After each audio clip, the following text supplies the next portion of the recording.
కృష్ణా జలాల విషయంలో అయితే తెలంగాణకు జరిగిన అన్యాయానికి ముమ్మాటికి కేసీఆర్ కారణమని కేంద్ర హోంశాఖ సహాయ మంత్రి బండి సంజయ్ ఆరోపించారు. రాష్ట్రాన్ని కేసీఆర్ కుటుంబం సర్వనాశనం చేసిందని తీవ్ర విమర్శలు గుప్పించారు.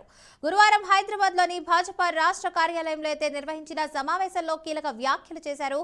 కృష్ణా జిల్లాలో అయితే 811 టీఎంసీలలో తెలంగాణకు 575 టీఎంసీల వాటా రావాల్సి ఉండగా కేవలం 299 టీఎంసీలకే అంగీకరించడం కేసీఆర్ చేసిన పెద్ద తప్పుదని తెలిపారు. ఇక ఈ విషయాన్ని నాటి ఆంధ్రప్రదేశ్ ముఖ్యమంత్రి కూడా ఎపెక్స్ కమిటీ సమావేశంలో స్పష్టంగా చెప్పారని గుర్తు చేశారు. కృష్ణా జలాల విషయంలో అయితే తెలంగాణకు జరిగిన అన్యాయానికి ముమ్మాటికి కేసీఆర్ కారణమని కేంద్ర హోంశాఖ సహాయ మంత్రి బండి సంజయ్ ఆరోపించారు. రాష్ట్రాన్ని కేసీఆర్ కుటుంబం సర్వనాశనం చేసిందని తీవ్ర విమర్శలు గుప్పించారు. గురువారం హైదరాబాద్ లోని భాజపా రాష్ట్ర కార్యాలయంలో నిర్వహించిన సమావేశంలో కీలక వ్యాఖ్యలు చేశారు. కృష్ణా జిల్లాల్లో అయితే 811 టీఎంసీలలో తెలంగాణకు 575 టీఎంసీల వాటా రావాల్సి ఉండగా కేవలం 299 టీఎంసీలకే అంగీకరించడం కేసీఆర్ చేసిన పెద్ద తప్పుందని తెలిపారు.